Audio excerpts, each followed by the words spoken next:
Hello, are you there?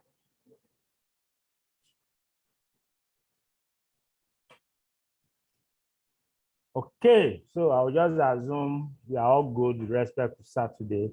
So basically, let's just go straight to what we have today: business case, business case, business case. So basically, why do we need business case in facility management?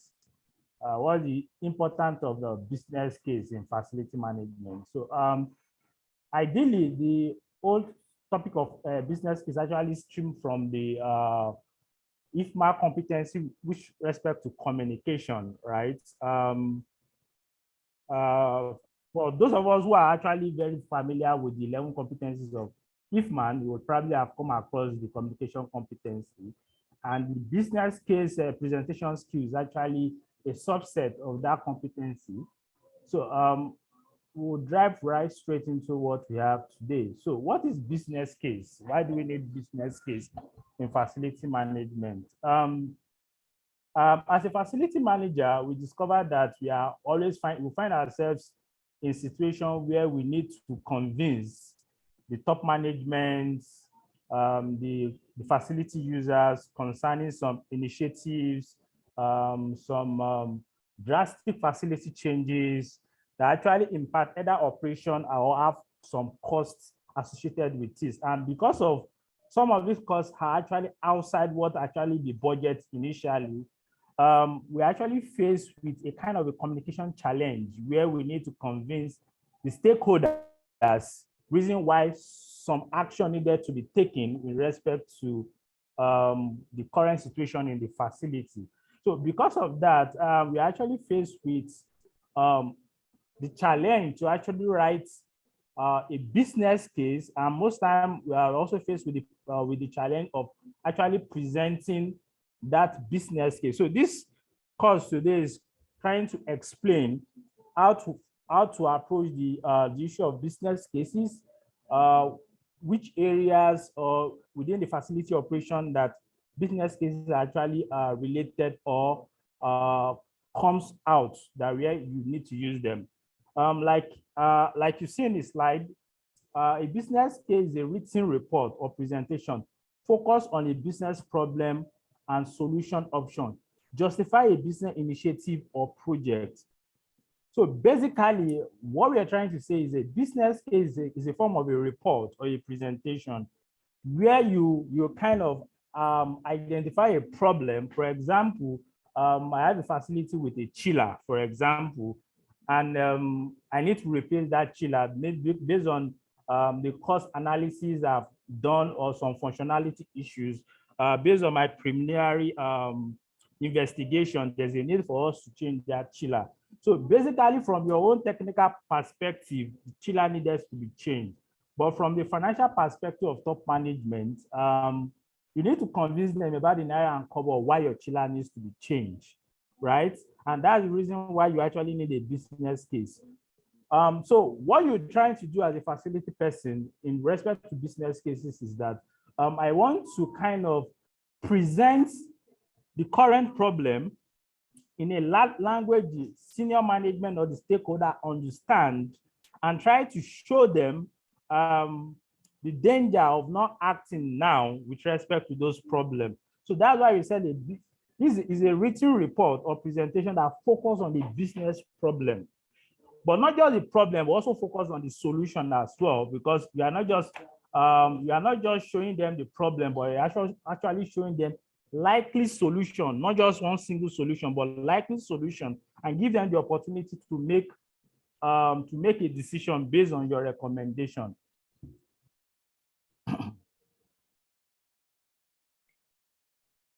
So what does it actually entail? A good business case write-up actually have what they call an executive summary, and basically your executive summary is talking about the business needs, the solution recommendation, and the summary of results. Basically, for some of us that actually have gone through universities, we have actually done couples of report, what they call a project, where we need to write a project, a thesis, and the likes. You discover that in your thesis, there's something we call abstracts, right? Which is actually the same thing we call executive summary in the business world.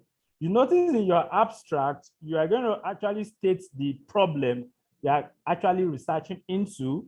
You are going to actually expand on the likely solutions you have, and inside the same report, you are going to actually itemize your recommendation. Your executive summary actually a sum up of your entire report. So it's more like if I don't want to read the entire report, your executive summary should be able to tell me exactly why you are writing the report, what you are trying to solve, and the outcome of your solution. So basically, in your business case write-up, you should have what they call an executive summary that give you an insight into what the business needs, your recommendation, and the summary of your report or of your results. Also, in your business case, there's something we call solution analysis. It's not just good enough for me to say, oh, we are spending 3 million naira to replace a chiller system, right? I have to actually do an analysis to actually explain how I came up with the 3 million naira, what is the implication of this cost on the business. And that's why in your solution analysis, we have what we call business drivers. Business drivers refers to those resources, those factors that affect a business operation. So you have to actually connect your solution to the business driver. How does it impact the business? You have to actually show in your analysis the cost implication of your recommended solutions. You have to actually show in your analysis the benefits of your solution or solutions to the business. Not just showing the positive aspect of your solution, you have to also actually call out the risk involved with your solution, the assumptions you made, the constraints that you actually consider when you are doing your analysis, strategic options, and opportunity cost. For those of us that have taken classes in economics, they talked extensively on what we call opportunity cost, which is more like we say the cost of doing nothing, right? So let's go forward. So the question is, when is a business case needed? Like we have said a lot about why we need a business case, the importance of a business case to a business, the importance of a business case to a facility manager, to a facility operation. But when should we use a business case? Do I need to write a business case every time I need to approach the senior management for anything, right? Do I need to write a business case for that? No. There are situations where a business case are needed, and there are situations where a business case are not needed. For example, when you are dealing with the high-profile issues, right?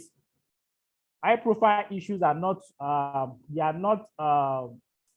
kind of issues you encounter on a daily basis, which means that high-profile issues will actually need a specialized or a unique solution to actually address them. So because of that, it will actually take you outside your norms, your day-to-day operation or routine. And because of that, you have to justify your approach by writing a business case to highlight the issues, to justify why these issues need to be addressed, and the likely impact on the business operation.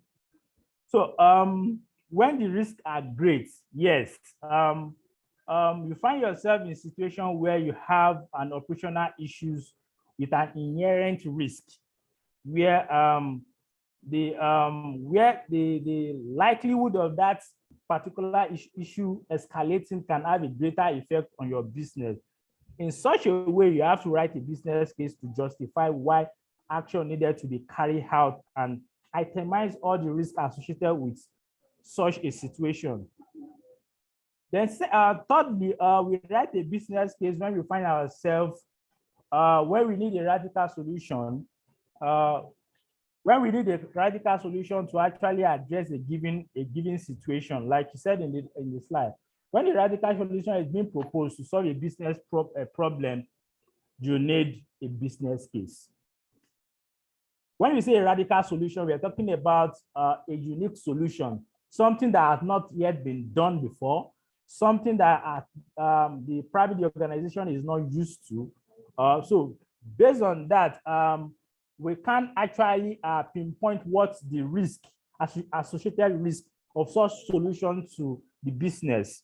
So because of that, you need to actually write a detailed business case to justify why that radical solution should be implemented with respect to the business problem.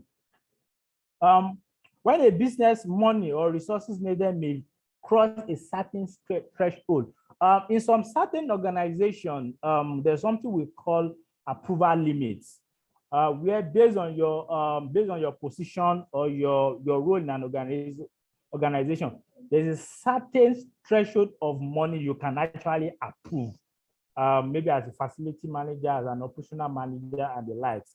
Even as the MD of an organization, there's a certain money you can actually approve as an entity. So because of that, if you find yourself in a situation where you are forced to consider approving money or resources above a certain threshold, then you will need to write a business case to justify such an action, and you need to get the necessary approval to get this done. Most of the time, you find yourself writing a business case. For example, when you have an organization where you run on what we call a strict budget, where an annual budget for your entire operation has been approved, but you find yourself that maybe because of some unforeseen circumstances within the year, you find yourself tending to spend beyond what has been approved, then you probably will need a business case to justify why you need to spend more beyond what was initially approved. So question is, how is a business case approved? Who approve a business case? For most of us who are actually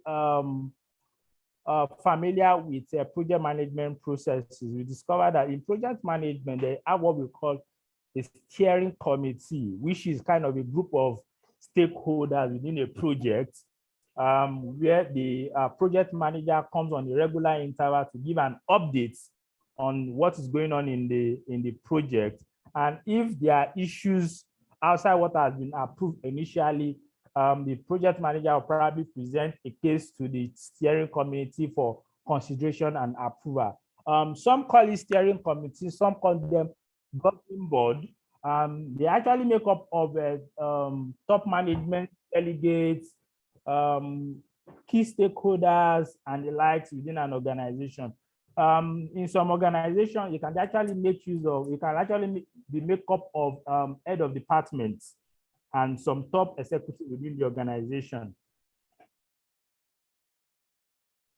So basically, for every organization, we have our unique processes, how we get things done.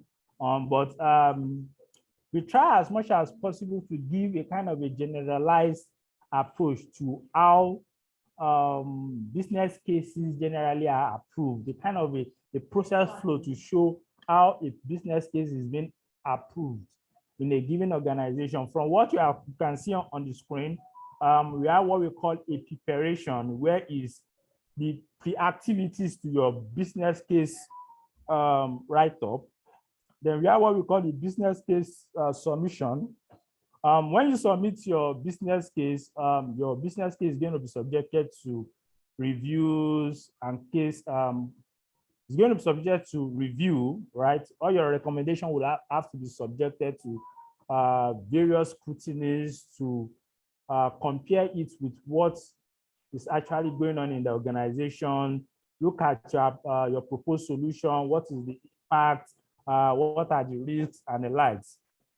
Then after then, if there's the need for you to present support information, if there's a need for you to provide additional information to back up your claim, is going to be called for. Then after that, a decision is going to be arrived at to either move forward with that your recommendation, or you'll be asked to do a revise and resubmit your proposal for reconsideration.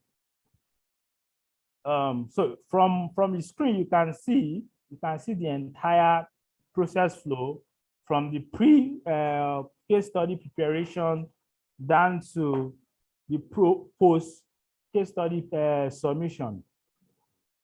So we'll move forward. We want to look at what is business problem. So what are we trying to solve with our business cases? On the day-to-day, like we said, in facility management is all about solving problems.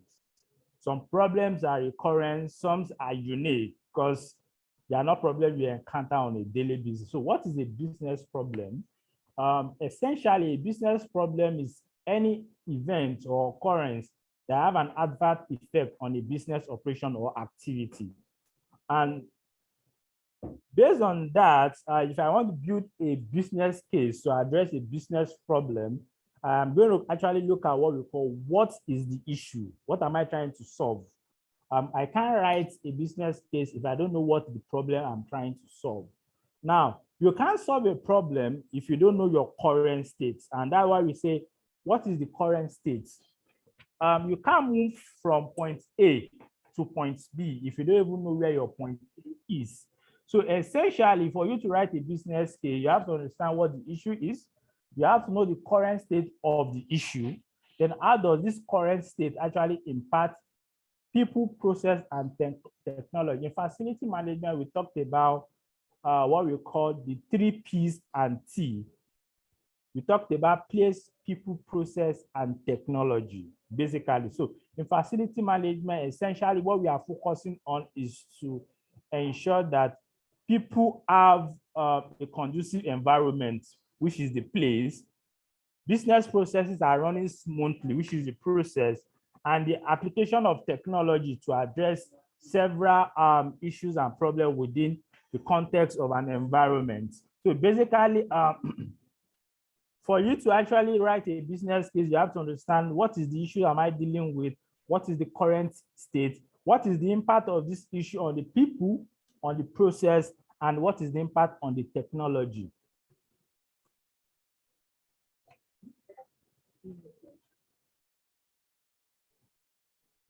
So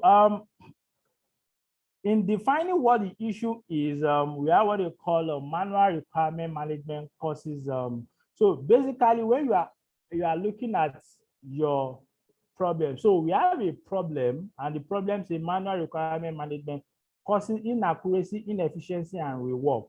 That's the business problem they are having in a typical organization. Now, you want to ask yourself, what is the current state of this issue with respect to people, right? Then we said high or inaccurate estimate of requirement management, business analysis, copy and paste requirement for reuse leads to increased deficits. Now, to explain this particular aspect of the current state of this issue with respect to people, when you say high and inaccurate estimate of requirements, most of the time when you have an issue, sometimes we overestimate what the current issue is.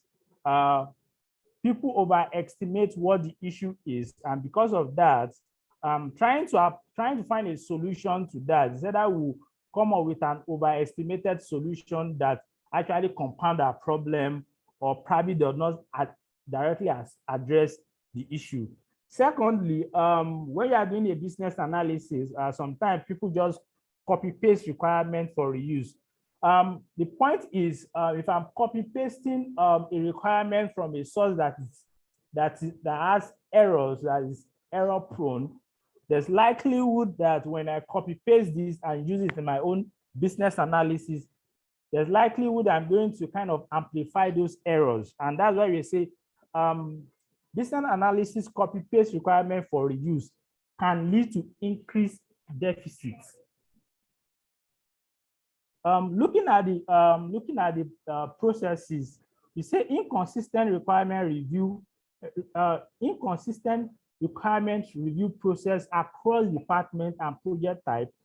Traceability from business requirement to solution implementation is a manual effort and often abort on a long project. Exactly. So basically what you are talking about when you are looking at your process, you want to have a situation where you can actually trace your process along as you progress in your analysis, right? But most of the time, when you use a kind of a manual approach, for example, I want to probably do an exit analysis, and I have like 1,000 rows, and basically I want to probably do, or for example, I want to generate 1,000 rows numerically on my Excel spreadsheet, for example, and I have to type it one by one, 1 to 1,000. I'm quite sure by the time you are getting to like 150, you are already, fatigue is actually setting in. And because of that, it's either you are prone to errors, you are prone to burnout and the like. So basically, on the long run, you will not be able to actually follow through with your solution implementation. Looking at the technology, we said that inconsistent tools and version has a way of actually affecting our perception of the current state of the issue. Manual data collection for reporting leads to low confidence in project decision making. Exactly. Collecting your data manually leads to a lot of errors, run data collections and the likes. And because of that, you won't have so much confidence in what's in the collection of data you have actually arrived at for your reporting. So basically, looking at the issues that we have, we say the manual requirement management causes inaccuracy, like we said in the previous slide. Then how do we move from that, and how do that tell us about the future states of our issues? If we can actually increase the accuracy of the estimate for requirement management, it will actually help us to take care of the high inaccurate estimate of requirement management. Secondly, the establishment of a repository to actually eliminate the issue of copy and paste. So basically what it's trying to say is have an organized folder where you can have requirements stored for reuse in the future. Then when you are looking at your process, we are talking about establishing a consistent requirement review process across departments. That is to say, you have a multiple department and organization, you should have a consistent way of actually reviewing processes. The process in the process used in finance shouldn't be that different from the one used in HR. So there should kind of a global consistency within the organization. Then we should have a way of actually able to trace business requirements to, so I should have a kind of a one-on-one mapping between the business process and the solution implementation. So I should be able to trace, oh, if I'm applying a particular solution to a problem, I should be able to trace the implementation of this solution to the problem. Then lastly, we're talking about the consistent use of tools across the enterprise, right? So basically what we are saying that if you are adopting technology to address a business problem, you should be able to use a consistent tool. If you want to use a particular maybe technological solution, let it be consistent with your problem. We should have an high confidence in decision through better data tracking and reporting, right? So most of the time we talked about data-driven decision-making in facility management. So basically we should have an enriched data that we are confident when we are inferring solution from such data. So basically, based on what we have seen so far, most of what we are trying to advocate for is we should be able to automate our processes, right? In such a way that we can remove human error from our processes. So if I have a process well automated and well documented, I can actually eliminate almost 80 to 90% of human prone errors in my processes, basically. So we're trying to move from this particular arrangement, which is a manual arrangement, to a kind of an automated processes where we are using servers, computers to document our requirements in a repository. So going forward,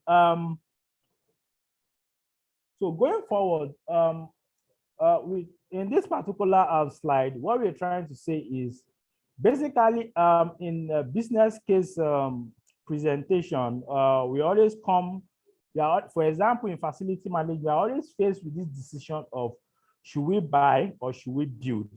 As a facility manager, you discover that this is one of the areas you probably will be constrained to actually use a business case to actually defend your position. I've actually find myself in a situation where I was tasked to actually present a business case to advise the management on the acquisition of a new building with respect to a projected workforce expansion in the future. So basically, I was tasked to actually recommend either should we expand our current facility infrastructure to accommodate the proposed expansion in the next 5 years, or should we build?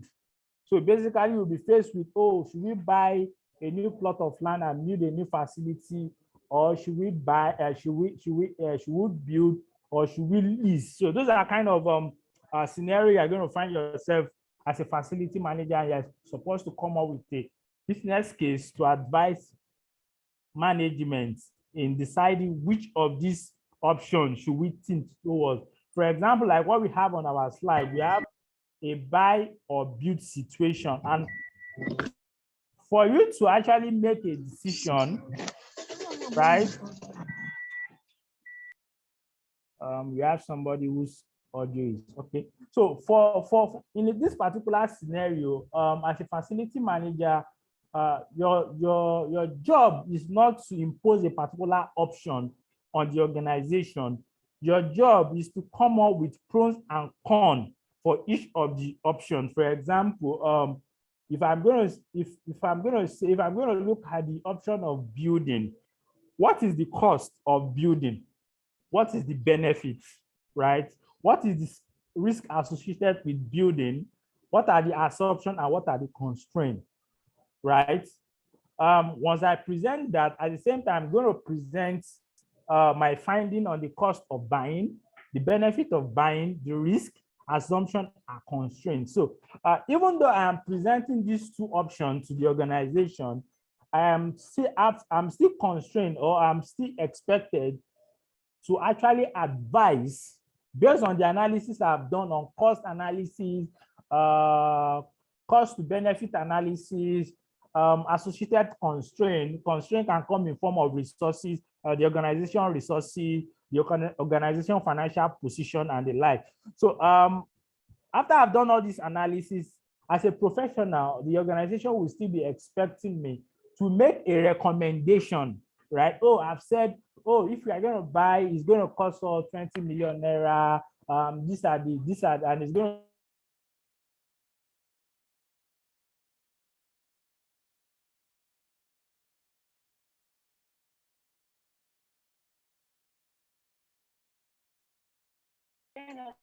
I cannot hear you, sir.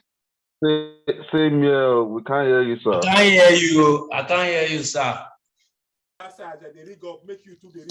It seems we lost him.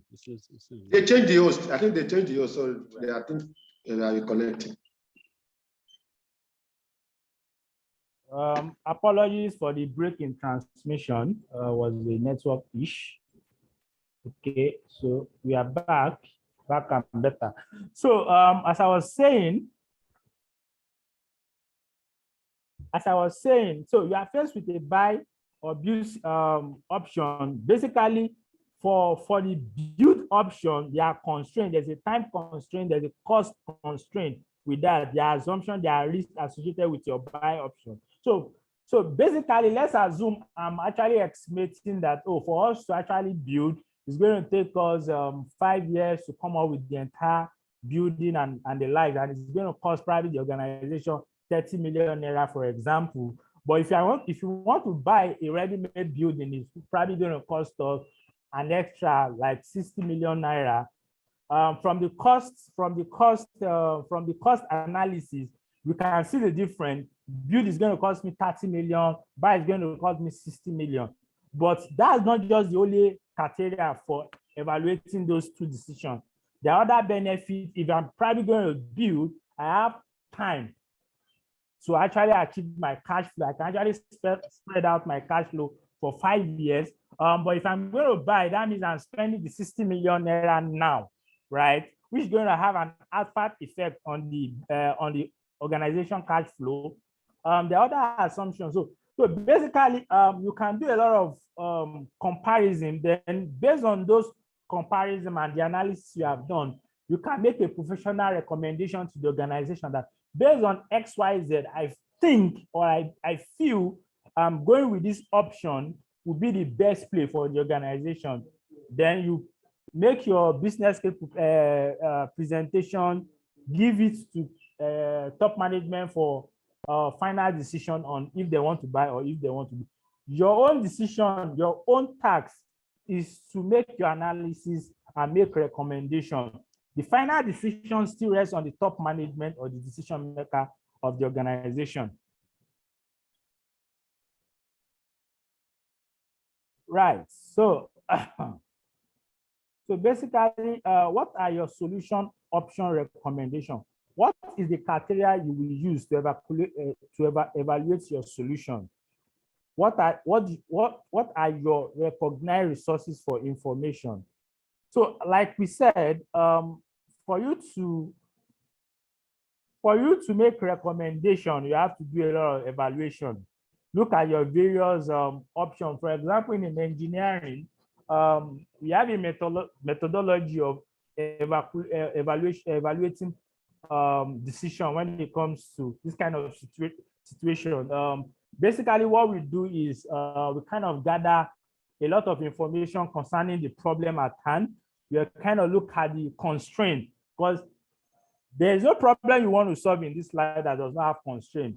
We have constraint because our resources are limited. We don't have unlimited resources. So it's either you have a financial constraint, you have time constraint, you have labor constraint. There are always constraints to work with. So basically, you're going to gather information concerning the issues. You're going to gather information concerning the constraints. Then based on that, you're going to generate various solutions. You're not going to have a one solution. You're going to generate several solutions. Then you're going to test that your solution with respect to what you are trying to achieve. So I have a solution A. I look at my solution A. I test it against the requirement. Does it meet where we are going? No. If not, I test solution B. So that process helps us to test several solutions to be able to know the pros and cons of those solutions. So basically, in the same thing, when you are preparing your business case report, you have to have some level of criteria you are going to use to evaluate your solutions. You can use cost to purchase and customize versus build. Like I said, you have a build or buy problem. You're trying to decide, should we build, should we buy? You can use your cost. The cost is going to take you to build, and the cost that is going to take you to buy. You can compare those costs to know, can I make my decision based on the cost of buy or build? Sometimes you are faced with the cost of training and implementation, right? For example, I'm trying to introduce a new methodology into my workspace because it's a new methodology. My current staff does not have a knowledge of that, which means I will need to train them. There's a cost associated with that training and implementation. So you have to look at those costs, the impact on the existing processes and applications, right? The solution you are trying to implement, does it complement your established processes, or do you need to adjust your existing processes to accommodate your new solution? You have to look at that. What is the impact of that on your existing processes and application? ability to integrate with existing application, like I said, you have to look at the solution I'm trying to implement. Does it complement? Do you have a point of marriage between your existing application and the solution you want to implement? If not, how do you mitigate the impact of your solution and the existing application? Ability to support new systems, right? You have to look at your solution. Does it have ability to support new system in the future? Or once you implement it now and probably there's a need for upgrade, are you going to discard the entire solution and come up with a new solution? The solution features and report, ability to upgrade and the like. So some of these are some of the criteria you are going to look at when you are trying to evaluate your solution to decide which of the options you have will be best for the given problem you have at hand. What are your recognized sources for information? Like we said in the previous slide, we talked about assumptions.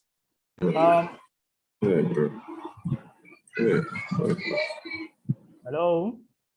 So we talked about assumption. Like I said, when you're trying to solve a problem, we call them their educational guesses or assumptions you are going to make.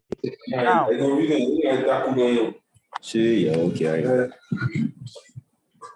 so some of these assumptions we are making are based on information or data that we have. And because of this, one of the questions you are going to ask yourself is,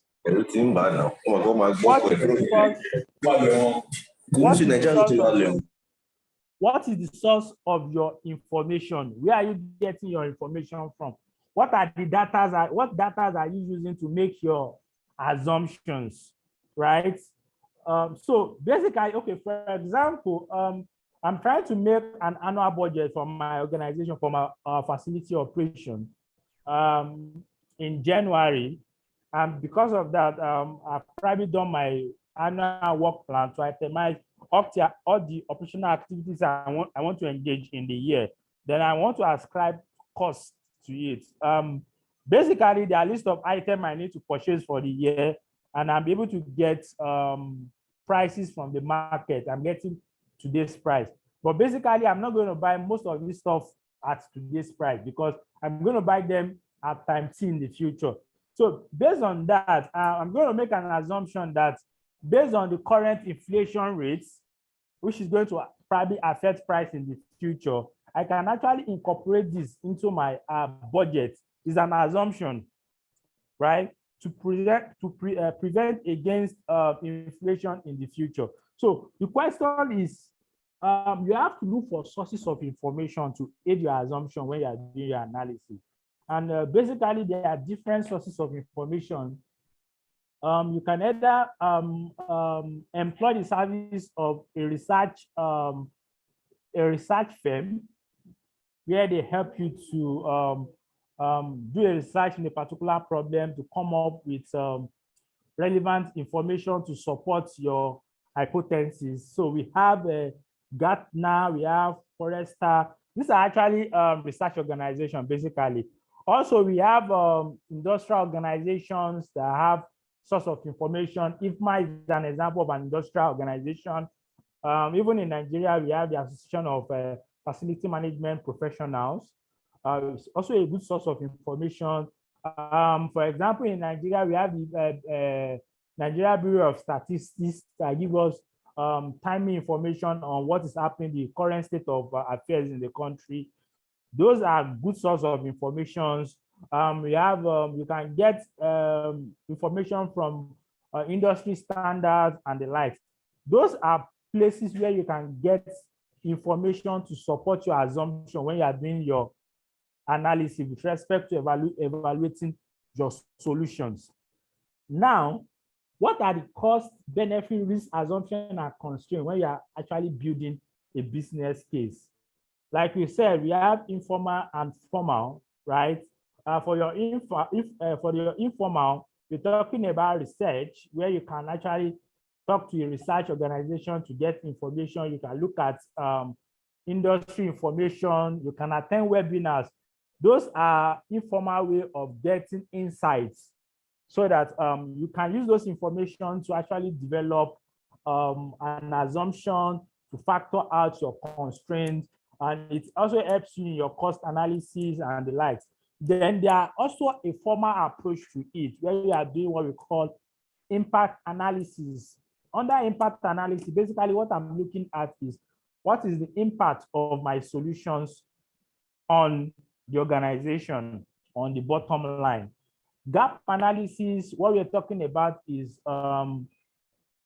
what is the current need, what is the future need, what are the gaps that we're trying to fill.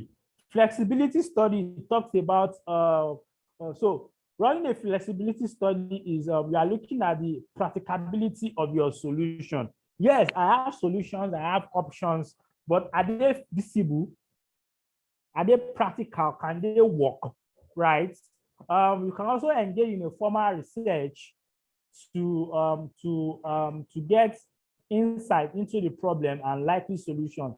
Then we have what we call a vendor demo, where so here is talking about so basically you vendor demo when it's coming to the adoption of technology to solving a business case. So for example, I want to introduce a CMMS solution into my organization, and I'm trying to come up with a business case to justify the need of a computerized maintenance management solution to run my business, to run my facility operation. Then I might probably contact several vendors in this area and actually invite them for a short demo to show us some of the features of their unique solution, and how those unique solutions help to address my unique problem in my organization. So this can be a very rich source of information that helps you come up with cost implications, let you look at the benefits, you can look at the risk to your operation, to the organization. It can help you understand your assumption, then help you know the limits of your solution, which are actually the constraints. So basically, then it's not just good enough for me to come up with a business case that itemized, that actually look at the problems, come up with solutions. There must be a way, I must come up with a way to actually measure my success. How do I know that the solution I've come up with is working? How do I measure the impact, right? How do I quantify the impact of the solution, right? So, and that's basically what we're actually talking about here, right? So I've come up with several solution recommendations to the organization. If this solution is peradventure measured, approved for implementation and is being implemented, how do I measure, or how do I know that the solution is working and is addressing the intended problem? So there are several ways to actually measure, right? To measure the impact of your solution to the intended problem. Basically, you are looking at three different aspects. We are looking at improved accuracy of estimates, reduced defects in quality assurance. So if I'm trying to measure my solution from the people's angle, right? I'm saying, so basically we have three categories. We have the people angle. You can measure your success from the people angle. You can measure your success from the processes angle. Then you can also measure your success from the technological angle. So from the people's angle, I am looking at improved accuracy of estimate. How good or how close is my estimate? How close is my estimate to the actual fact or figure, right? There, as much as possible, I want to reduce defects from my processes, which that's what we talked about, reduce in defects in quality assurance. Then one of the ways to actually look at, to measure your success is to look at your processes, streamline your processes, simplify your processes. How simple is your process? Is it possible for me to follow through with my process from point A to point B? Is it possible for me to trace from the beginning of my process to the end of my process? Then when you are looking at the technology, implement solution across departments. How easy for you to implement a solution across departments? And is it so also you want to kind of establish what they call a standard report and data as part of your solution angle measurement. So, but basically, we know that in measurement, we have a qualitative measurement and a quantitative measurement. So basically, we are going to actually break down the measurement scenario into different categories. From your people's angle, we talk more of a quantitative measurement where you can actually ascribe values to your sources, right? Where I can actually look at how accurate am I. For example, I make an estimate that, oh, it's going to cost me 30 million naira to actually change a chiller system, for example. And at the end of the day, I'm spending 40 million naira, right? My estimate said 30 million naira and spending 40 million naira. Then the cost difference will actually tell me how successful my solution is with respect to the people's angle, accurate of estimate. Then apart from that, I want to actually ensure that I want to ensure that the possibility of defects in my solution is reduced as much as possible. And this can be actually measured by a quantitative factor too, by reducing requirement related to defect by 50%, right? I want to cut defects in my approach by as much as 50%. Then you are looking at your processes. Your processes is more of a quantitative, a qualitative approach. That is to say, I've designed a process and I have a process for reviewing my my entire implementation plan. Then you want to probably talk to the stakeholder and say, okay, how do you see my process? Using a survey to get their feedback with respect to your plan. Their feedback will give an insight to how successful your solutions are. Then also you want to actually trace requirement from beginning to end. So here we are actually also talking about a quantitative approach where we are measuring the percentage of traceability requirement per project. How close can we measure the process? That's what we're actually talking about here.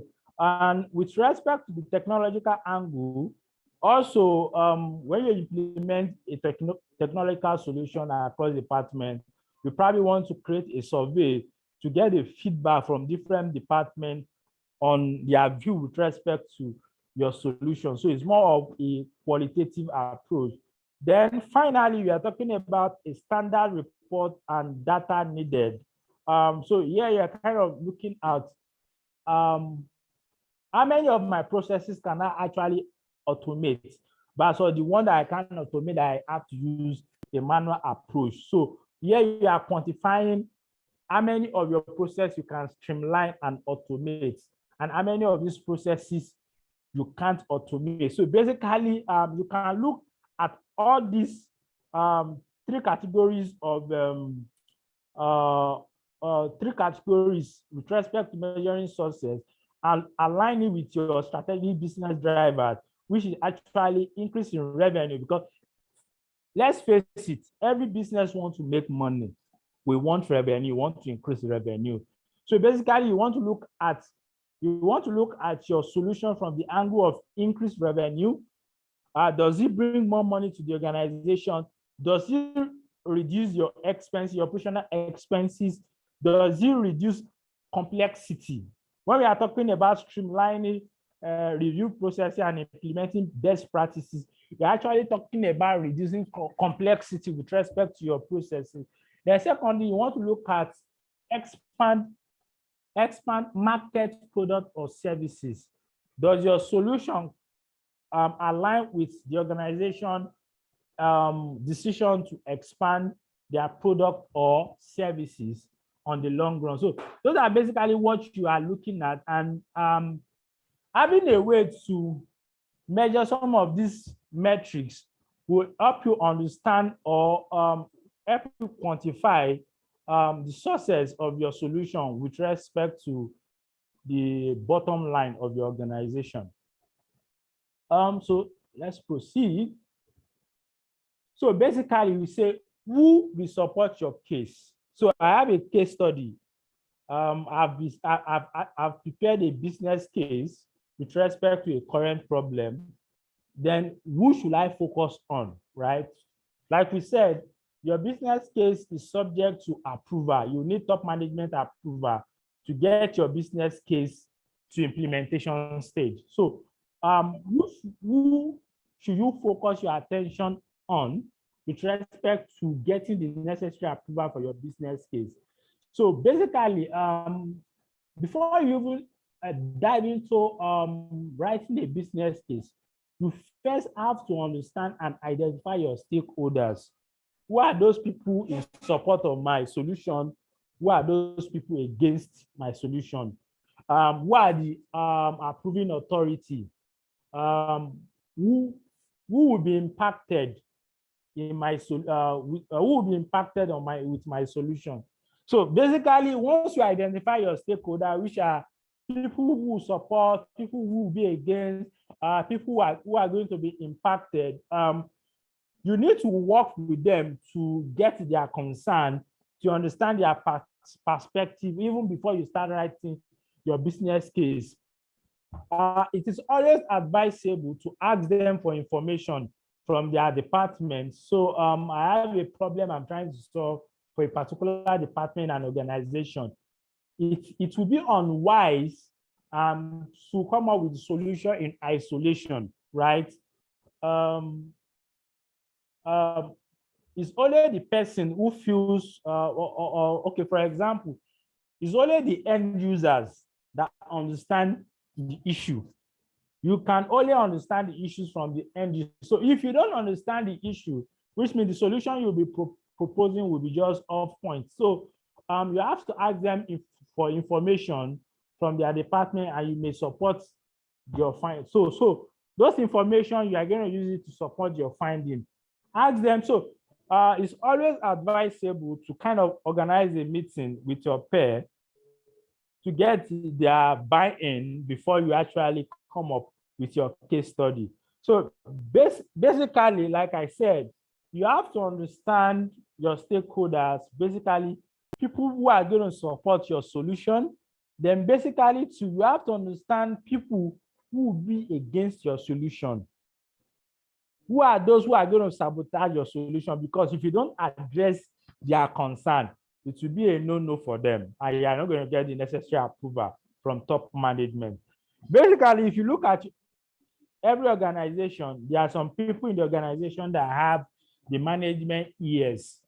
That is to say, before management approves anything in the organization, they would like to get their opinion on almost all the things. So it is always very good you have people like that in your corner when you are trying to propose a given solution to management.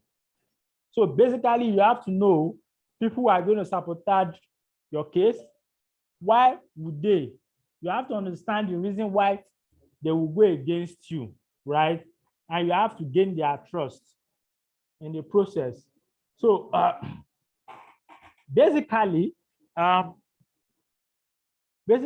you are trying to do here is, once you understand your stakeholder and you can identify those people who are likely going to be against your proposed solution, it is always very advisable to meet with them separately, ask for their input, listen to their feedback, so that you can incorporate their concern and address their concern in your case study. And you can actually come with a collaborative way to actually address their concern in your business cases. In such a way, when you finally submit your business case, you're 100% sure that once your business case is submitted, you are going to get their buy-in and you are going to get necessary approval for your business case. So, so we want to look at how can you get your business case rejected? Yes, most of the time, we feel we have done the best, we have addressed all the concerns, but unfortunately, we still get our business case rejected. Why?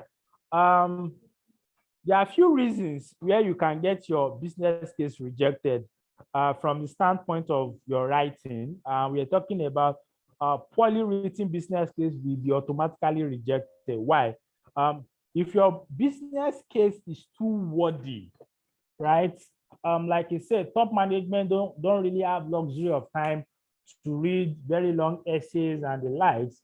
So you have to try as much as possible to make your business case writing to be concise, right? Provide as many appropriate information as possible. Too much data is bad, and too little data is also bad. So you have to find the right level of information for your audience. Misspellings, misuse of grammar, and punctuations are turn off for a lot of people. So I want to read a particular business case, and I'm trying so hard to make sense of what has been written because of badly spelled words or misuse of grammar is a big turn off. So it's a big no-no. So as a professional, we should try as much as possible to ensure that we spell correctly, use the right grammar in our write-up. There are a lot of free tools on the internet you can use to probably check your write-up for correct punctuations, for right spellings, and the likes. Also, poorly formatted write-ups is also a bad pointer to why business cases are rejected. For some people who are lucky, some organization has a standard template they are using for to write business cases. So if you find yourself in such organization, it is always advisable to align yourself with your organization practices by using the organization templates. Also, incomplete information, no supporting data, gaps in your research can be as bad as poorly written case study, right? Because if you have missing information, means that the information you are presenting to the decision maker are not complete, and thus they can't actually make inference from what you have given to them. Sometimes there's not enough data to actually support your position. As such, it's giving the decision maker a lot of hard time coming up with conclusion to support your stand. Gaps in your research, we have done a research to look at the current problem and the future stand of an organization, but unfortunately, your research has not really been able to actually address the future stance of the organization. Because of that, the kind of inference you are going to make from your business cases will be inaccurate, and that will lead to rejection. So to go further, we can also have not traceable to strategic goal.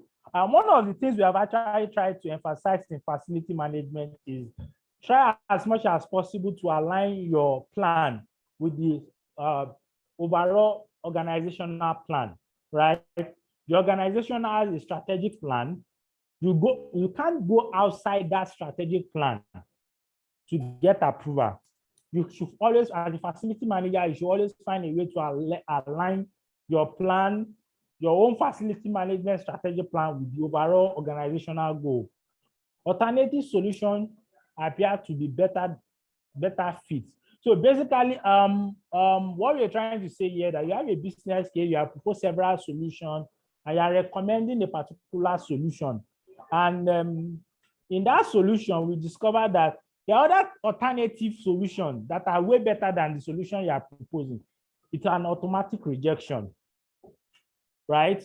So that's one of the reasons why we said when you're trying to propose a solution with respect to your business case, you have to look at all the available solutions, look at their merit and dismerit, compare and contrast before making a recommendation.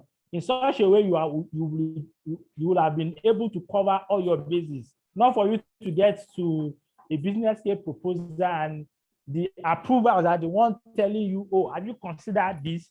Have you considered these particular factors and the likes? Most of the time too, you have to consider your ROI, return on investment. Most of the time, there's something we call reward to risk ratio. When you are doing your analysis, you have to look at if the solution is implemented, what is the reward? Then what is the associated risk? What is the ratio, right?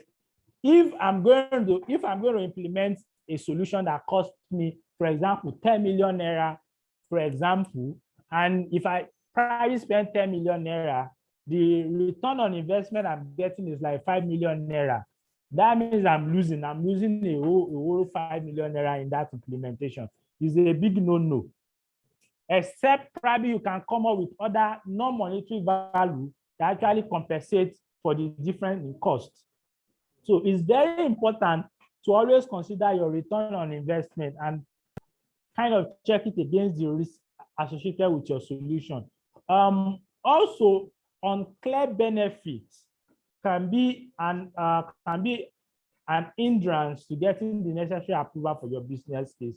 So basically what we are saying now, when you're coming up with your business case solution, most people don't clearly state the benefits of their solution and how it can be measured. Lack of confidence in your presentation can be a big turn-off. Body language. People look at, if I have a brilliant solution, but I am not confident to present those solutions, it's also a big red flag to the approval authority. So when you are making presentation, you have to look at you have to pay close attention to your body language and the likes. Then lastly, we're talking about the steering committee not being invested in your case study solution. Yet, like we said, you have to carry the stakeholders along, get their feedback, get their input, get their buy-in into your case study when you are preparing it, so that even before the approval meeting, they are already in your corner. So if you have all these things, you should be able to get an approval for your case study. But if all these are not put into consideration when you are preparing your case study, most of the time it usually leads to rejection. So like we said earlier on, you have to understand your audience. Who are my audience? Like we said, when we are actually talking about the communication competency in IFMA, we talked about understanding your audience and understanding what your audience needs. It's not everybody that should have the same level of information with respect to a given problem. So if I'm coming up with a case study, I have to understand my audience. I have to understand the stakeholder. I have to understand each of the case stakeholders' needs with respect to the problem at hand. Provide as much as possible information to the appropriate stakeholder. Not everybody needs to know everything. Provide some will probably read your executive summary and they are good. Some will probably need an in-depth analysis to justify your solution. So understanding your audience, understanding your stakeholder will let you understand or will let you know what level of information you should make available to your stakeholder to get the necessary approval. It's always advisable to present your idea before you submit your case, your business case. Like I said earlier on, with respect to the steering committee, if you have a steering committee, it is always advisable to present your idea to them, get their feedback, get their concern, try to see if you can collaborate and see how you can address this concern before you come up with the business case. In such a way, they already know where you are going, they already know the appropriate solution, their concern has actually been addressed. So it is always very easy for them to give you the necessary approval for your case study. So it's always very important to understand your audience, present your ideas before, and ask for feedback, ask for contribution, understand their concern, and try to address their concern Also, try to incorporate their suggestion into your solution. It goes a long way in securing their support. And finally, ask for their support is very important because most of the time, it's not always good to assume. It's very important to ask it's very important to ask directly for their support. So somebody is asking me a question here. Please, can we have a sample of a business case? I'll try as much as possible to get a sample of a business case. Probably after the class, I will find a way of sending it across to you via email. If I can get my hand on one or two, I'll be happy to send it across. Something you can always use, tweak for any of your unique solution. Also, how can you get your business case approved? What do I need to do to ensure that once I make a business case to the approving authority, I always get an approval? One of the points we are going to look at, be able to support your case and are there concerned about risk, cost, and impact. It is very key, right? It's not just enough coming up with a brilliant solution. You have to understand the risk. What is the risk of implementing the solution? What is the cost? What is the overall impact on operation? We have to know, right? Nobody is going to approve something blindly without understanding the cost, risk, and impact. Understand how the solution benefits the business. What is the benefit you are going to derive from the solution as a business? Also, show alignments, show an alignment to business drivers and organizational goal. When you're coming up with a solution, like I said earlier on, your solution should align with the business driver. Business driver are their resources, their activities that have a direct impact on organizational success. So if you can align your solution to those business drivers, it is very certain that your solution is going to align with the organizational goal. So those are actually points you should actually focus on when preparing your case study. So in such a way, you won't have any surprises on the long run. So to finalize our discussion this evening, it's not just enough for you to write a business case, right? Most of the time you will be called upon to defend your business case, and at that point you need what we call presentational skill, ability to present your solution to the appropriate authority and gaining their support for your solution. One of the things I've actually observed over the years, I discovered that most facility management professionals are very poor when it comes to presenting, right? Presenting their ideas to stakeholders. One of the things I've learned over the years is using Excel for data analysis and making use of PowerPoint for presentation goes a long way. And ability to make use of these two powerful tools will go a long way in enhancing your presentation skill. So as a facility manager or a facility professional, you should be able to convey your idea to the necessary stakeholder to get the necessary approval. So here we'll be talking about some of the presentational skills you should focus on as a facility professional. Planning your presentation. When you're talking about planning your presentation, we're talking about I've written the report.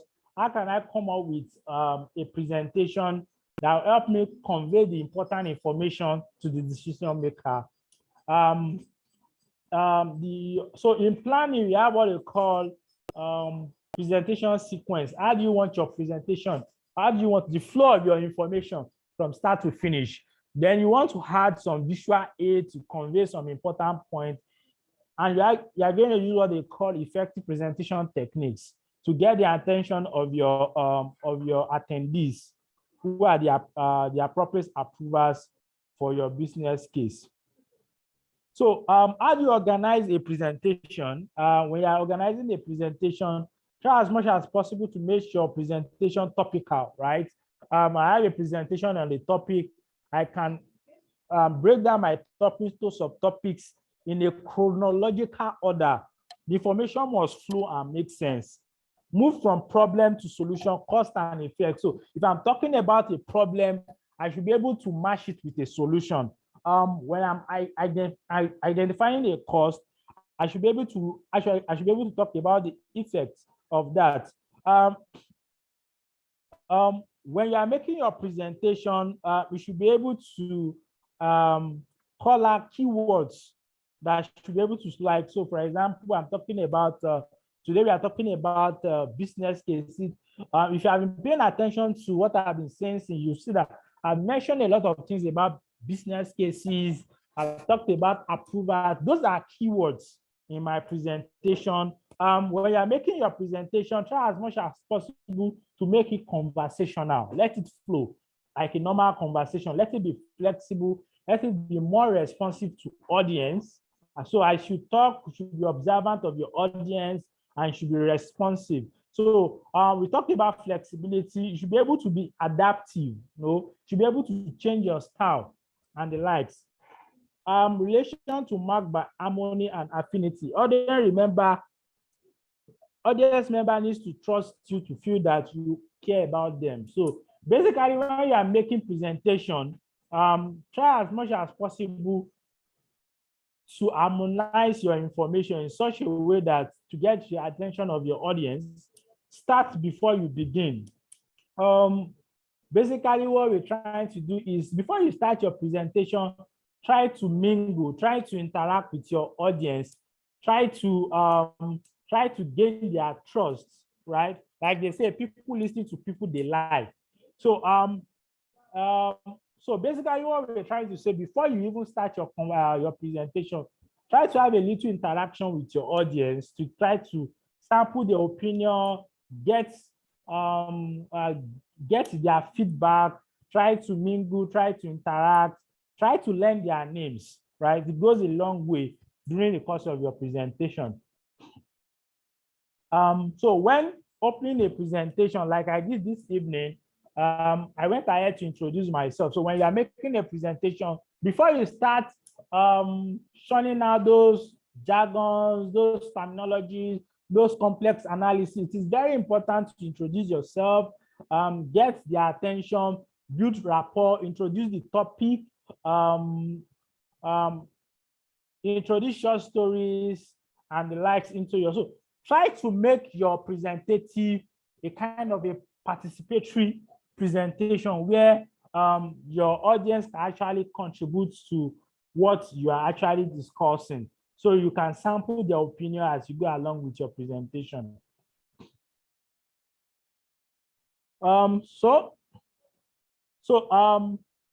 It is very important to clearly define your topic. If your topic is informative, clearly state the parameter and the content within the time frame. If your content is kind of a persuasive, and in the case of business case where I'm trying to get support, right? It is very important to state the problem. You should be able to tell them the impacted audience, who will the problem impact. Then you should be able to tell them possible solutions with respect to the problem identified. Make point transition. So where we're trying to say is, during your presentation, you should make a point-to-point transition, right? I should state the point clearly, and I should be able to address each point as you go along. Add supporting evidence. If there's a need for you to cite example to support your point, you should be able to do that. You can ask questions from the audience to get their feedback, and you should focus and listen to your audience. It's very important when you are giving a presentation, you should listen to your audience, get their feedback, if there are questions, try as much as possible to address those questions. So concluding your presentation, it is very important to inform your audience that you're about to close by summarizing your main points. some time to remember or call to action, ask questions, give room for the audience to ask you questions and try as much as possible to answer those questions. So make effective, what makes an effective speaker? How do you ensure that as a speaker, when you are presenting, you make good use of your time, information are presented in a very summarized, in a very concise version. So basically, when presenting, you should be able to control flow of information. You should be able to make use of your voice. You are not shouting. You are not too. Your voice is not too loud, and your voice is not too low. You can fluctuate your voice as need as the need arise. Use of right words. It's very important to pay attention to your body language, like I said earlier on. Prompt, script, and notes, right location, useful and meaningful visual aids. So when you are making your presentation, it is very important if you have some visual aids that actually communicate what you're trying to say. So to wrap it up, like I said, based on the question someone asked, we'll try as much as possible to send a sample of a business case, which you can actually use for different business case preparation in your organization. Like we said, business cases are used mainly in unique situations where you are trying to get approval to solve a high impact problem or a unique, not a non-recurrent problem, or a radical, you're trying to implement a radical solution in a given area.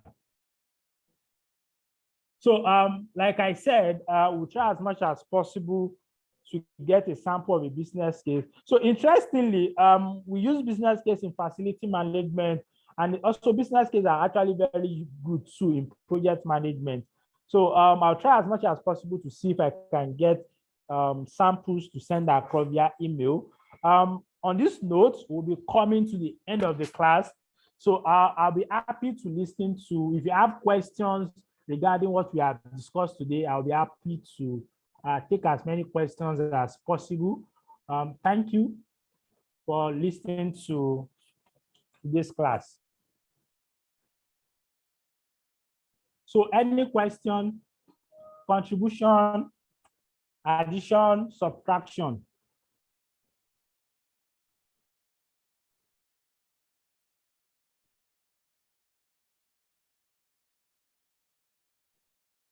Hello, can you hear me? Anybody? Any question?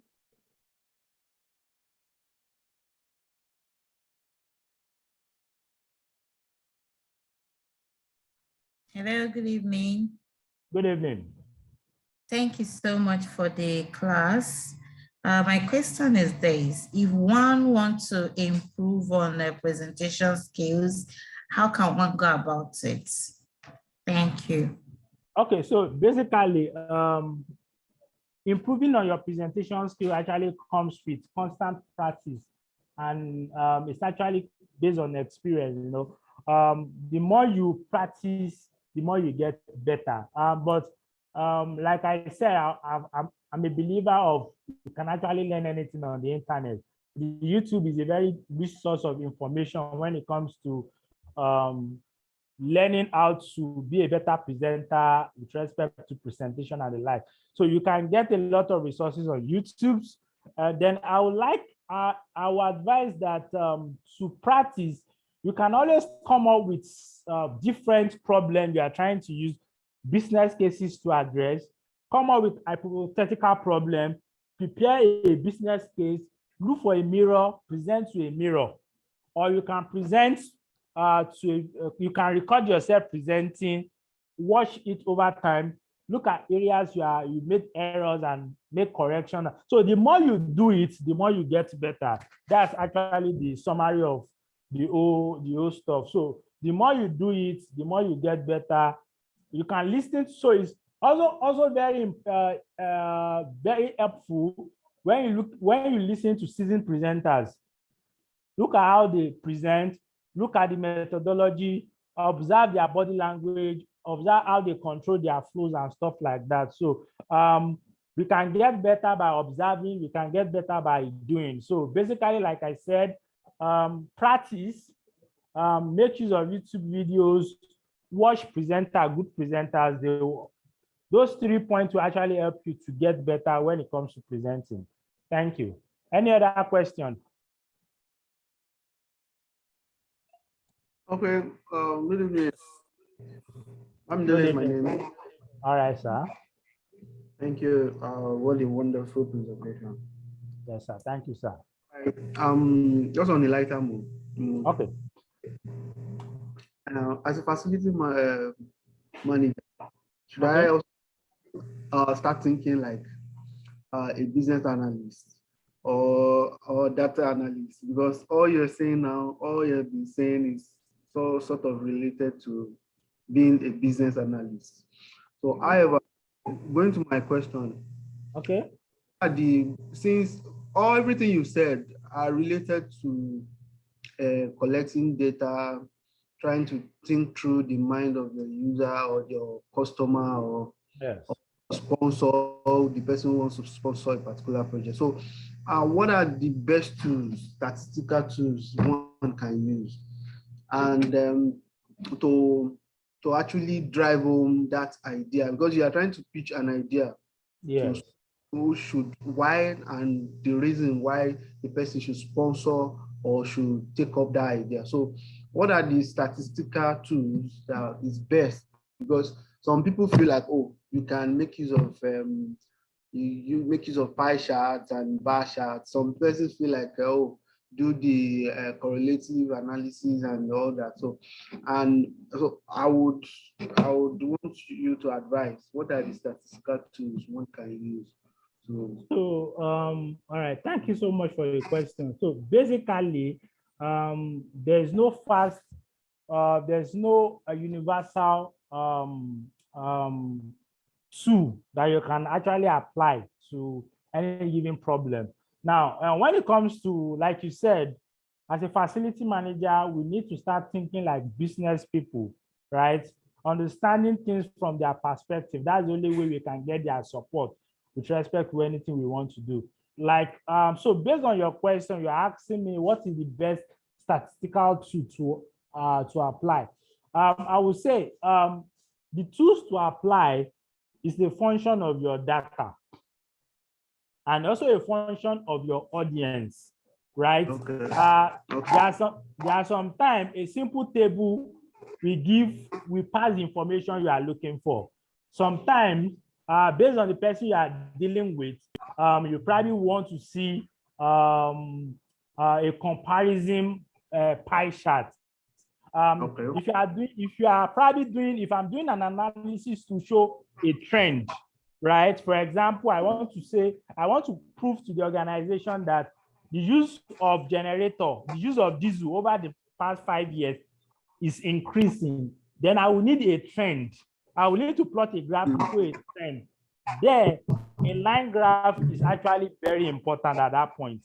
Now, should I do a regression analysis for that kind of data?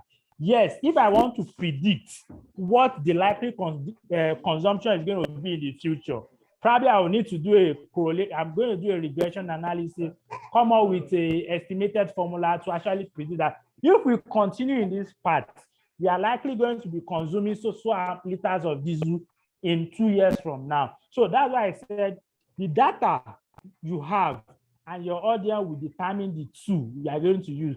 For facility manager, basically, a simple Excel analysis will go a long way in solving almost 90% of our problem. We don't need an expensive data analytical tool to perform analysis. And that's why I always tell facility professionals, Excel is your best friend.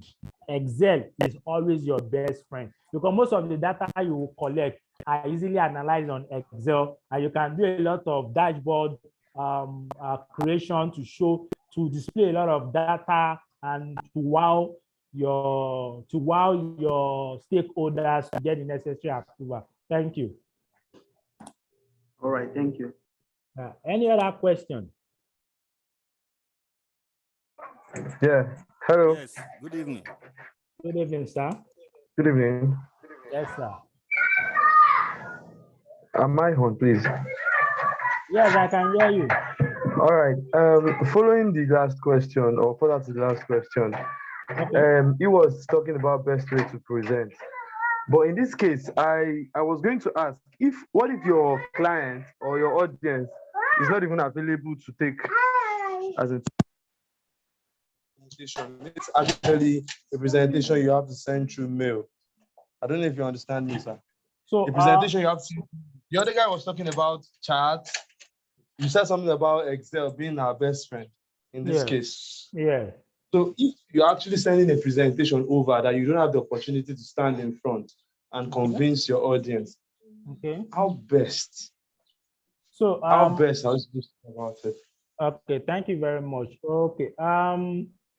In my last organization, on a monthly basis, we are supposed to make a presentation of how well we have run the organization in the past 30 days. And based on the data we have collected for the past 30 days, we're supposed to do an analysis of cost, trend, and the likes and the like.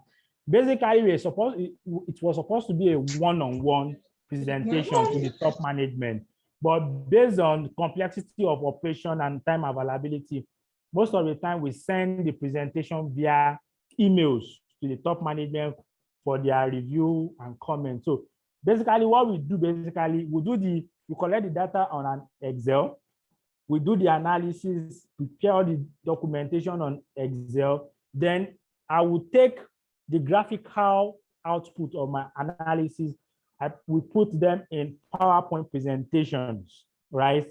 With little notes to explain some of the key points, right?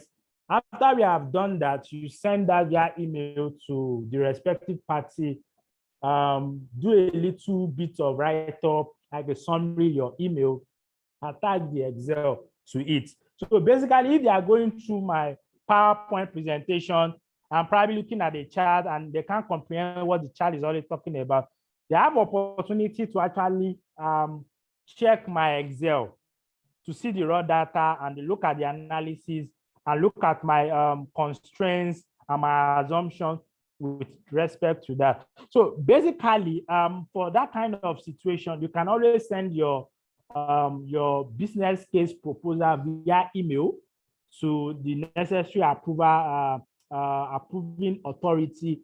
Then you can also ask politely, you can also ask for maybe a one-on-one virtual meeting if that is allowed, for if they need further clarification, right? So it's subject to them. So if I read through your presentation and I'm not clearer, and since you have given me opportunity for a one-on-one via Zoom, I can up on the Zoom and say, oh, Jide, in your particular in slide, you are saying something. Can you please expatiate more on this? Let me understand what you are saying there. So it depends on your audience, it depends on your organization, and the avenue available to you. If you probably review the IFMA communication competency booklet that explain more on communication channels and the like, we are going to see different ways, different communication medium you can actually adopt as an individual. There are situations where you send a summarized version of your proposal to the authority, then you add supporting document. Sometimes you keep the supporting document and wait for them to ask, right? So it depends. Sometimes if you shock some people with a lot of data, they'll just throw everything away. But sometimes if you give them very concise information, they need additional information, they will ask for it. So it's a function of who you are talking to, the channel available to you, right? The resources at your disposal. So those are some of the factors you are going to consider when you are trying to determine the best way to get your proposal across to the approving authority. Thank you. Depends on the audience, channel, and yes. Any other question? Yes, good evening. Good evening, sir. Yeah. Thank you for the lecture this evening. Yes, sir. Okay, I want to talk more on the return on investment you shared with us. Okay, And sir. that's weighing the return on the ROI and the risk. Okay. You talked about you made an example of you spending maybe 10 million for a case, I mean a business case, and then your return on investment is 5 million. 5 million, yes. And then you said with that is a no-no, you know, but I'm thinking that don't you think we need to consider the length of period of that return on investment before we can say no? So what I said was, if I have a 10 million naira to spend and I'm getting a return on investment of 5 million naira on a cost basis, right? It will have been a no-no, except I can also consider some non-cost benefits to justify the difference, right? So sometimes it's not every time you spend X naira that you are going to get a Y naira that is higher than X naira. So it's not all benefit that is monetarily. So that's why when you are presenting your business case, you should be able to list out the benefit, both cost benefit and non-cost benefit, to be able to justify the money being spent. So that's what I'm trying to say essentially. So if you look at when we are talking about criteria to evaluate your solution, there are several criteria we actually pointed out in that slide, because it's not just only cost. For example, when I'm training my staff, when I spend money to train staff, I'm not going to get a financial benefit from it directly. There are other, or maybe improvement in quality of product, improvement in productivity. Those are non-cost benefits. So there should be a way we can actually measure those and can use it to bridge the financial gap between what we spent and what we are getting back. Thank you, sir. Thank you. I get it. Thank you. Yes, sir. Any other question?